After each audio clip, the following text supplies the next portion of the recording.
MG Motor is going all guns blazing in the hotly contested compact SUV segment with this, the Astor, which is basically an ICE version of the ZS EV. Now this car goes up against a lot of rivals and we have already seen this car in detail just a couple of weeks back. So today I'll tell you 8 things that you should know about the MG Astor before buying it. But before we get started, make sure to hit the like button and subscribe to the MotorBeam channel.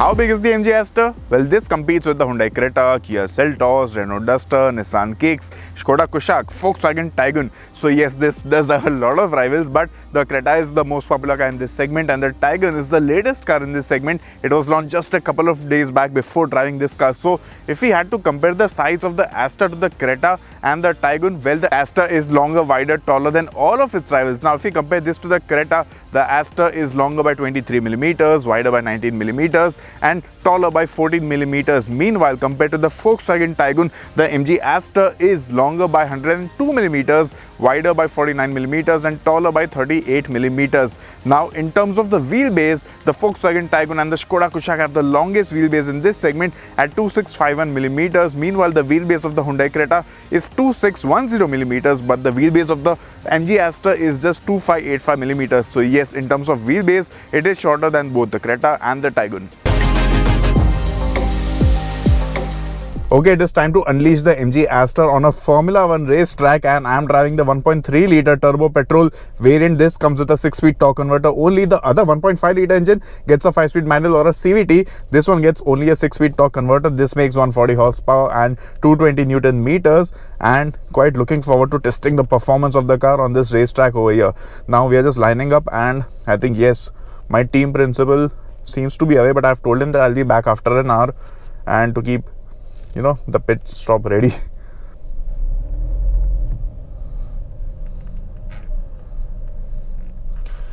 Lights out and here we go.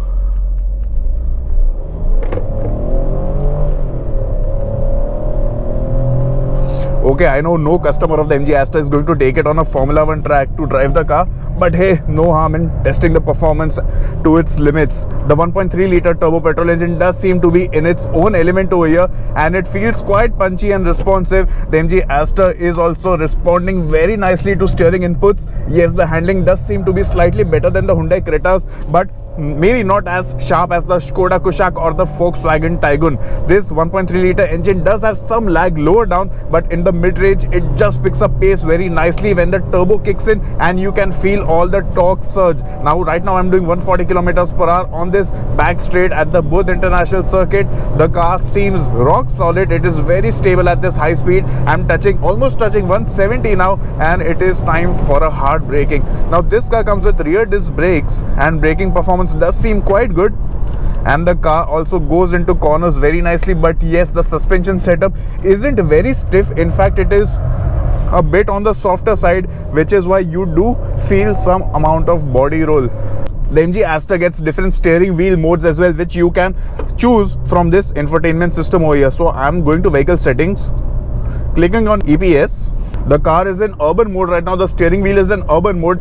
Urban mode is mostly for city driving, wherein the steering feels very light and it feels very easy to use. But I'll switch to dynamic mode because we're driving on a track and I want to see how this steering wheel weighs up. So I'm on the back parabola at the Buddh International Circuit and I can definitely feel the added weight to the steering wheel in the dynamic mode. It adds some more confidence. And yes, I'm able to take this corner at a high speed. Dynamic mode does make the steering feel a lot better. Urban mode was mainly for city driving. So before this, we were driving in the city, not in the city technically, but on the outer periphery of the Buddh International Circuit, wherein the speeds were quite low. So yes, I had enabled urban mode for that. Having a lot of fun definitely on the Buddh International Circuit, but I'm actually looking forward to seeing how this car performs on the road as well. The grip from the tires does seem quite good because even though there's a lot of screeching happening here, the car is maintaining its composure very well, and it is not sliding or going out of control in any sort of manner. So yes, overall first drive impressions are quite good, especially on the track, but let's see how the car performs in the real world when we get to drive it locally in Mumbai.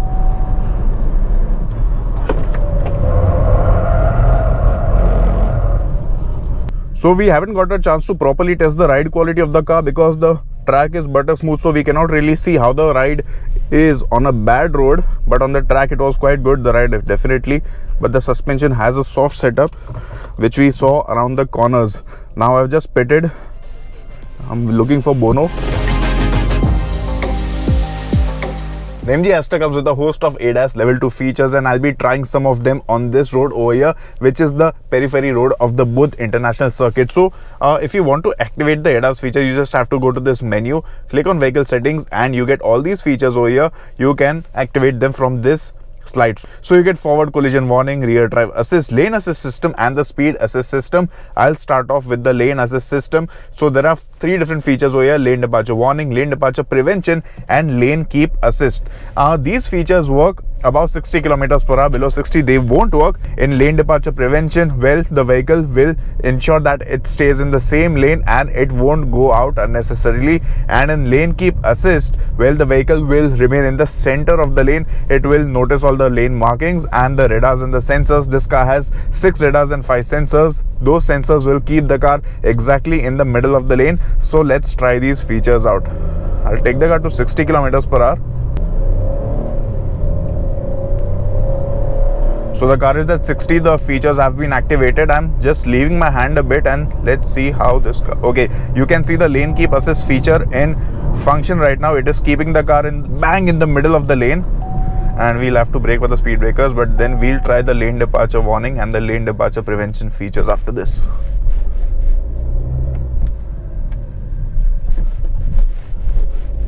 Okay, let's go back to 60 kilometers per hour.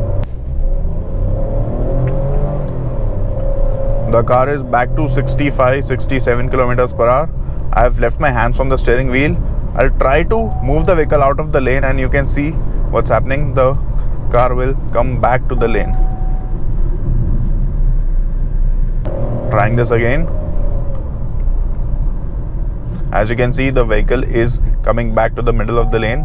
But of course, you do not have to rely on these features 100%. You still have to give your 100% while driving. Make sure you pay proper attention to the road. Keep both your hands on the steering wheel, because even though these features are meant for road safety, it does not mean that this is a self-driving car. You still have to maneuver it, and you still have to keep an eye on your surroundings, because on Indian roads you get vehicles, you get people, you get animals on the road. So yes, that has to be, you have to be alert. And yes, so I'm at 70 right now. Let's try the feature again. See, this was the lane departure warning feature. So I went outside the lane, the instrument cluster started beeping and it said keep an eye on the left. Apart from this, the MG Astor also comes with a speed alert system. So what happens in that is that if there are different speed boards on the road, the speed sign is displayed on the instrument cluster as well. So this road has a limit of 60 kilometers per hour. There are quite a few speed boards over here, and you can see 60 written in the instrument cluster as well. Apart from this, the MG Astor also gets adaptive cruise control. So if you have set the cruise control at say 55 kilometers per hour, and if you slow down, if some obstacle comes, then the car will automatically slow down, and when the obstacle or the car or the human being or animal is going away, the path is clear, the vehicle again picks up pace and it again comes back to the original speed that you have set. We are now checking out the lane change assist feature of the MG Astor. So basically what happens is that when you switch on the left indicator or the right indicator, and if you are at a speed of about 30 kilometers per hour and someone is trying to come, you get this alert on the ORVM. So I've put the left indicator right now. The car is at 35 kilometers per hour and there's another Astor coming from there, and as you can see, that orange indicator is blinking, warning me of a possible hazard. So that was the lane change assist feature. Now I'll check out the blind spot detection feature, which is something similar, but in this you don't have to put on the indicators. You're just driving normally and someone is trying to come and come too close to you, you get this warning again on the mirror. So I'll do 35 kilometers per hour again, and this Astor is coming. So as you can see, this time the indicator is not blinking, the light is constantly on, which is warning me of a blind spot with something which I cannot spot from the mirror, but yes, the light is warning me. So this is the difference. In the lane change assist, the light blinks, and in the blind spot detection, the light stays on.